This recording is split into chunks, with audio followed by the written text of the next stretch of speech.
Zábava môže vyzerať všelijako a zvlášť tá u poriadnych chlapov. Čo tak vyznačiť si v lese trať a zobrať svojich štvorkolesových miláčikov na skúšku síly a odolnosti? No už treba len trochu odvahy, vody, blata a hra sa môže začať.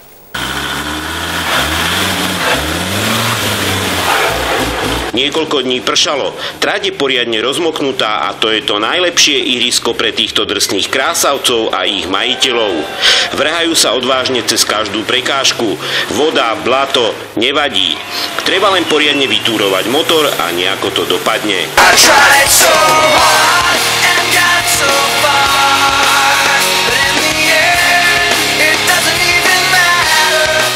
Samozrejme nesmie chýbať aj poriadna dávka jazdeckého majstrovstva, podložená odvahou a chuťou nevzdávať sa.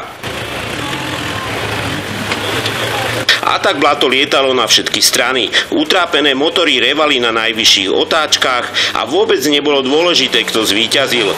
Vyhral každý, kto sa odvážil na túto krásnu, bláznivú trať. No, v autoumývarke budú mať čo robiť. Bude to krásne.